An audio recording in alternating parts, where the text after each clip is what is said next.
Ya, semangat pagi anak hebat. Salam sehat. Berjumpa kembali dengan channel pembelajaran Lembut TV. Tetap semangat dan jangan lupa bahagia.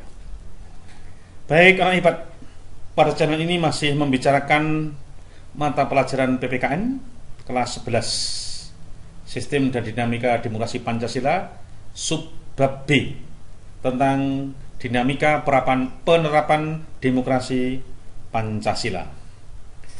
Baik, anak hebat, apakah negara Indonesia menerapkan paham demokrasi? Indonesia adalah salah satu negara yang menganut paham demokrasi. Adapun paham demokrasi yang dianut oleh negara Indonesia adalah demokrasi Pancasila, karena Pancasila merupakan dasar negara dan pandangan hidup bangsa Indonesia. Paham demokrasi Pancasila sangat sesuai dengan kepribadian bangsa yang digali dari tata nilai sosial budaya bangsa Indonesia sendiri. Baik, anak hebat, pada kesempatan ini akan kita terangkan subbab B tentang dinamika penerapan demokrasi Pancasila. Kita lihat bersama. Gambar yang ada di layar monitor adalah peradilan yang merdeka merupakan perwujudan dari prinsip-prinsip demokrasi Pancasila. Baik anak hebat, indikator pencapaian kompetensi yang pertama adalah mengidentifikasikan prinsip-prinsip demokrasi konstitusional di Indonesia. Yang kedua, mengidentifikasikan prinsip-prinsip demokrasi Pancasila. Baik, yang pertama, prinsip-prinsip demokrasi di Indonesia. Anak hebat, pada awal pertemuan ini kita membicarakan tentang demokrasi Pancasila. Pengertian demokrasi Pancasila. Demokrasi Pancasila adalah paham demokrasi yang bersumber, dijiwai, dan diintegrasikan dengan nilai-nilai ketuhanan yang Maha Esa, kemanusiaan yang adil dan beradab, persatuan Indonesia, kerakyatan yang dipimpin oleh hikmat kebijaksanaan dalam permusyawaratan perwakilan, dan keadilan sosial bagi seluruh rakyat Indonesia. Anak hebat, Darji Darmo Diharjo menyatakan bahwa demokrasi Pancasila adalah paham demokrasi yang bersumber pada kepribadian dan falsafah hidup bangsa Indonesia yang perwujudannya seperti dalam ketentuan-ketentuan pembukaan Undang-Undang Dasar 1945. Jadi, anak-anakku,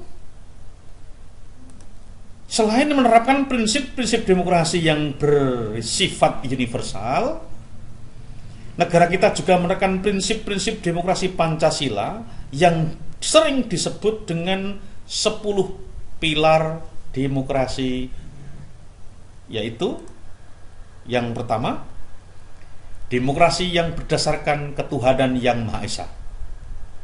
Hal ini dapat ditunjukkan melalui perbuatan atau perilaku yang taat dan patuh pada aturan yang berlaku serta tidak bertentangan dengan norma-norma agama. Yang kedua, demokrasi yang menjunjung tinggi hak-hak asasi manusia. Hal ini anak hebat dapat terlihat pada pengakuan hak asasi manusia secara resmi yang dimuat dalam sistem undang-undang serta keseriusan aparat hukum dalam upaya pemajuan, penghormatan, dan penegakan hak asasi manusia. Yang ketiga, prinsip atau pilar 10 pilar demokrasi yang ketiga, yaitu demokrasi yang berkedaulatan rakyat. Dalam pemerintahan demokrasi, anak-anak, rakyat harus didahulukan dan diutamakan kepentingannya melalui wakil-wakil rakyat. Yang keempat, demokrasi yang didukung oleh kecerdasan warga negara. Rakyat yang cerdas, rakyat yang berwawasan luas dapat membedakan perbuatan-perbuatan yang membangun dan perbuatan yang merusak. Dengan kata lain, mereka dapat menyikapi perbedaan dengan pikiran terbuka karena perbedaan adalah suatu hak asasi tiap-tiap individu dan pengakuan hak asasi manusia mutlak dalam negara demokrasi. Pilar yang kelima, anak-anak, demokrasi yang menerapkan prinsip pemisahan kekuasaan.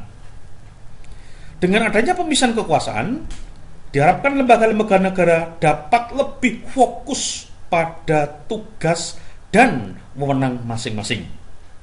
Kemudian pilar yang keenam, demokrasi yang menjamin pelaksanaan otonomi daerah. Dengan diterapkan otonomi daerah, anak-anak, tiap-tiap daerah mempunyai kesempatan untuk maju dan mengembangkan potensi melalui keunikan-keunikan atau kelebihan-kelebihan yang mereka miliki. Yang ketujuh, pilar yang ketujuh, demokrasi yang menerapkan prinsip negara hukum.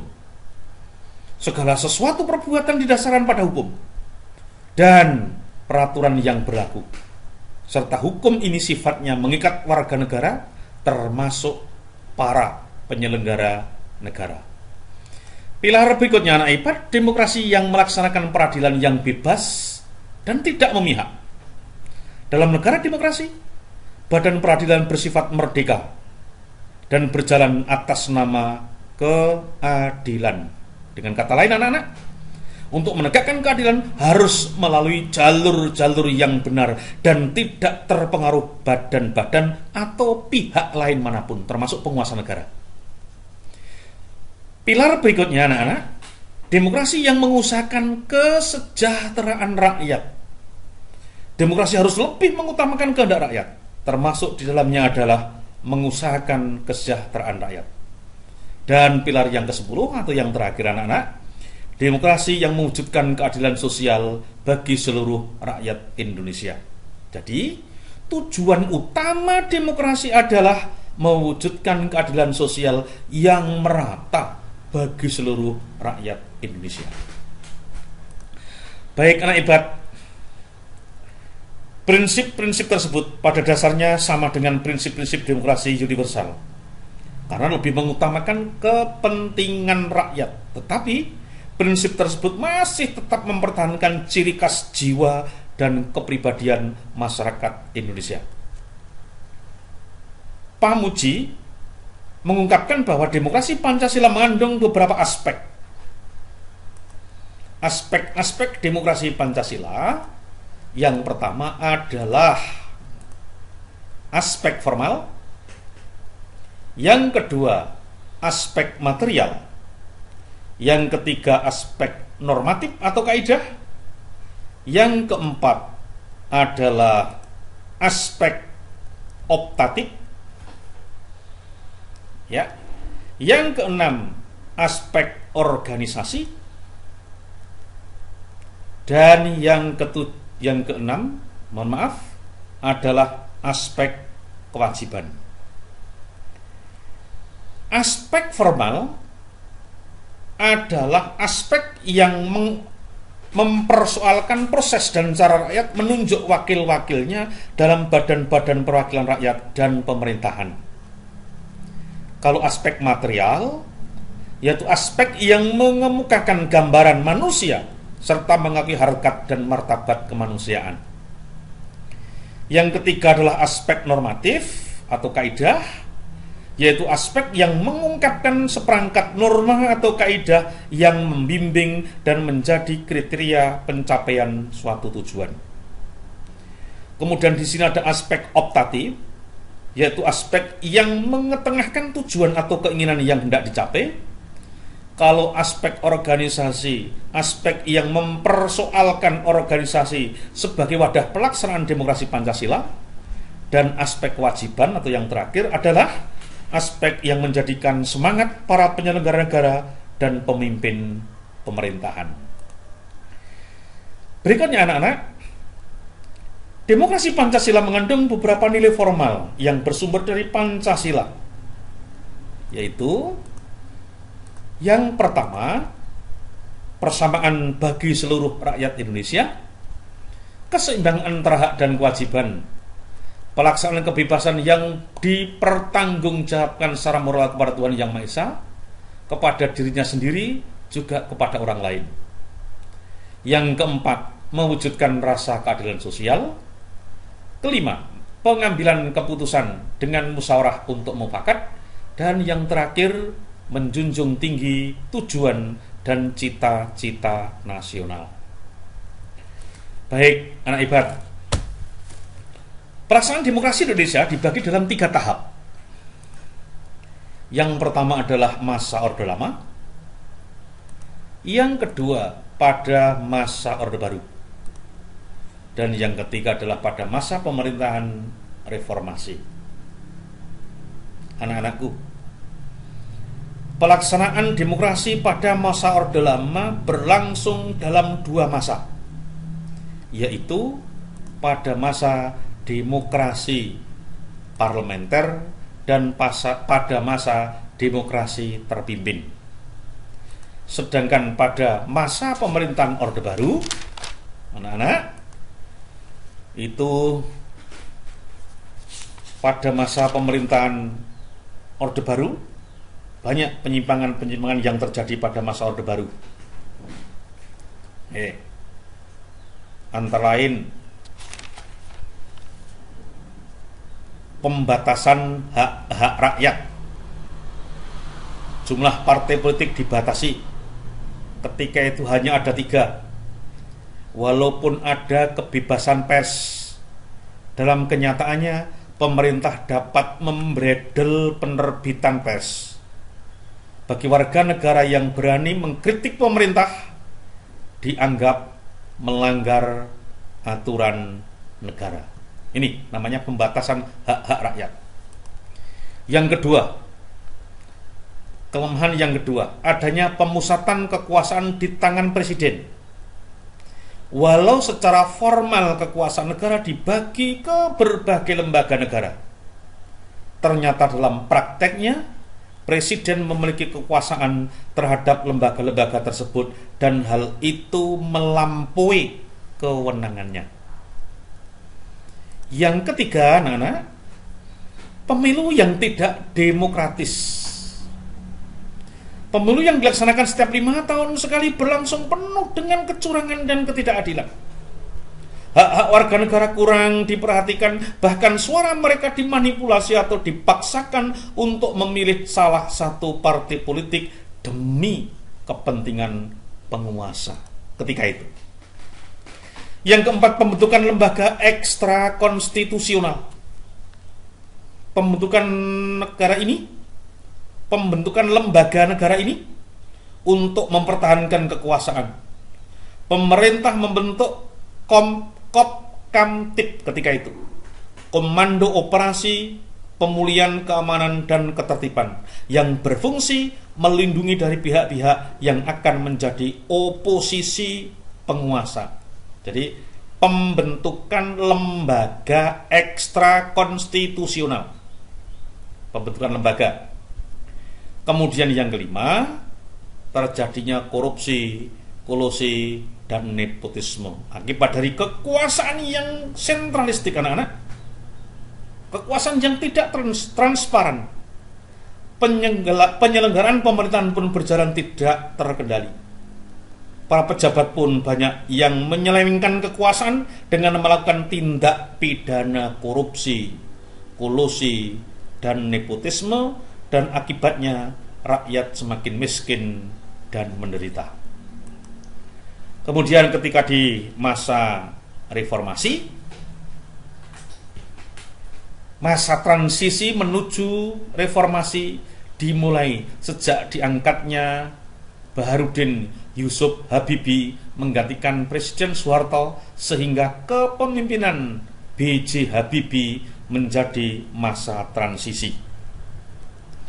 Kesalahan-kesalahan yang terjadi di masa lampau berusaha diperbaiki pada masa ini, pada masa reformasi ini. Baik anak ibad, berikutnya periodisasi perkembangan demokrasi di Indonesia. Masih yang pertama, beberapa penyebab kegagalan masa pada masa Orde Baru. Beberapa penyebab kegagalan masa Orde Baru. Baik.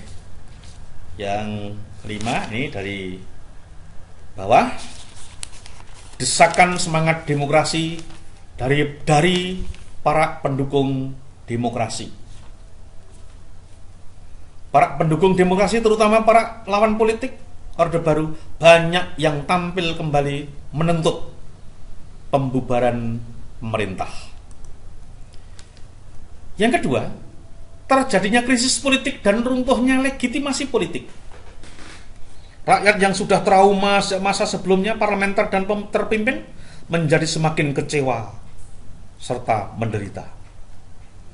Yang ketiga, tidak bersatunya lagi pilar-pilar pendukung Orde Baru ketika itu. Para menteri tidak lagi memihak pada pemerintah, serta militer TNI tidak lagi bersedia menjadi alat kekuasaan Orde Baru ketika itu. Dan yang terakhir, hancurnya ekonomi nasional. Ini yang sangat dominan, dengan ditandai terjadinya krisis ekonomi yang tidak kunjung teratasi, bahkan berlanjut pada terjadinya krisis multidimensional, termasuk juga terjadinya krisis kepercayaan. Inilah penyebab kegagalan pemerintahan di masa Orde Baru. Baik, anak ibad, ada beberapa upaya yang dilakukan oleh pemerintahan pada masa reformasi. Yang pertama, dikeluarkannya TAP MPR RI dalam sidang istimewa November 98 sebagai awal perubahan sistem demokrasi secara konstitusi. Yang kedua, ditetapkannya Undang-Undang Nomor 22 Tahun 99 tentang pemerintah daerah dan Undang-Undang Nomor 25 Tahun 99 tentang perimbangan keuangan antara pemerintah daerah dan pemerintah pusat. Yang ketiga, dikeluarkannya Undang-Undang Politik, yaitu Undang-Undang Nomor 299 tentang partai politik, Undang-Undang Nomor 3 Tahun 99 tentang pemilihan umum, dan Undang-Undang Nomor 4 Tahun 99 tentang susunan dan kedudukan MPR, DPR, dan DPRD. Yang keempat, mengadakan proses pengadilan terhadap pejabat yang diduga melakukan KKN, korupsi, kolusi, dan nepotisme, serta penyelewengan kekuasaan. Yang kelima, adanya jaminan kebebasan pendirian partai politik atau ormas. 6. Pembebasan sejumlah tahanan politik pada semasa Orde Baru. Yang ketujuh, melaksanakan pemilihan umum pada tahun 99 yang diikuti banyak partai, multi partai. Kedelapan, kebebasan pers yang sangat luas dan tidak ada pencabutan siup, pemberedelan, tidak ada. Yang kesembilan, terbukanya kesempatan yang luas dan bebas untuk warga negara dalam melaksanakan demokrasi di berbagai bidang kehidupan. Baik anak ibad, dengan begitu berakhirlah materi pembelajaran subbab B tentang dinamika penerapan demokrasi Pancasila.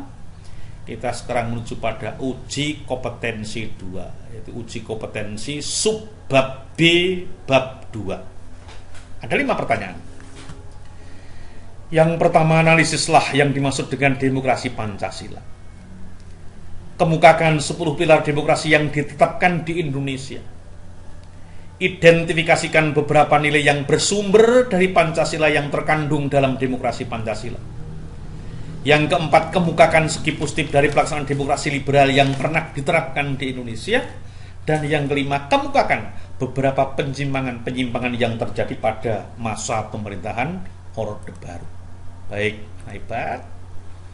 Jawaban soal uji kompetensi yang pertama, demokrasi Pancasila adalah paham demokrasi yang bersumber, dijiwai, dan diintegrasikan dengan nilai-nilai ketuhanan yang Maha Esa, kemanusiaan yang adil dan beradab, persatuan Indonesia, kerakyatan yang dipimpin oleh hikmat kebijaksanaan dalam permusyawaratan perwakilan, dan keadilan sosial bagi seluruh rakyat Indonesia.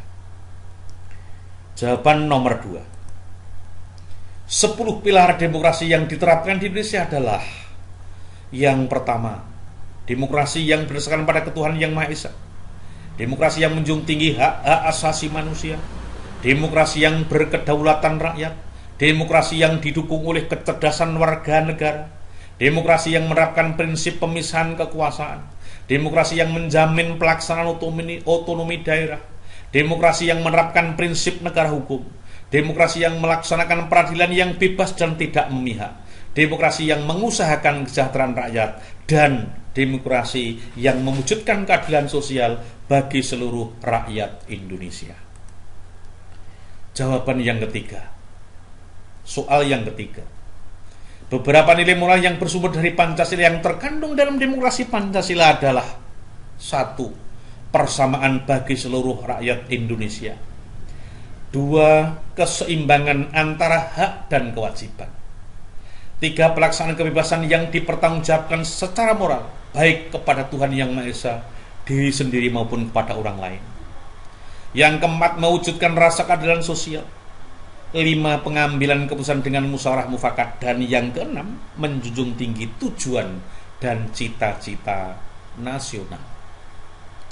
Jawaban soal yang keempat, segi positif dari pelaksanaan demokrasi liberal yang pernah diterapkan di Indonesia adalah: 1. DPR dapat berfungsi dengan baik. Banyak hal yang dapat diselesaikan bersama pemerintah. Yang kedua, adanya kebebasan pers dapat menginspirasi rakyat untuk mengeluarkan pikiran atau pendapat. Yang ketiga, badan-badan pengadilan mempunyai kebebasan dalam menjalankan fungsi-fungsinya. Yang keempat, pemerintah juga berhasil melaksanakan program-program seperti pendidikan dan perekonomian. Yang kelima, minimnya ketegangan-ketegangan antar umat beragama. 6. Keberhasilan menyelenggarakan konferensi Asia Afrika telah membawa nama baik bagi Indonesia di mata internasional. Dan yang ketujuh, cukup meningkatkan status sosial karena makin bertambahnya jumlah sekolah-sekolah. Yang kelima, ada beberapa penyimpangan yang terjadi pada masa Orde Baru. 1. Ada pembatasan hak rakyat. 2. Pemusatan kekuasaan di tangan presiden. Adanya pemilu yang tidak demokratis. Adanya pembentukan lembaga ekstra konstitusional. Dan yang kelima, adanya korupsi, kolusi, dan nepotisme. Inilah anak hebat. Semoga pembelajaran pada kesempatan ini bisa menambah pencerahan dan wawasan bagi kita semuanya. Semoga pembelajaran hari ini bermanfaat dan tetap semangat. SMK bisa, SMK hebat, SMK bisa hebat, dan SMK Negeri 2 Karanganyar pasti bisa. Terima kasih. Assalamualaikum warahmatullahi wabarakatuh.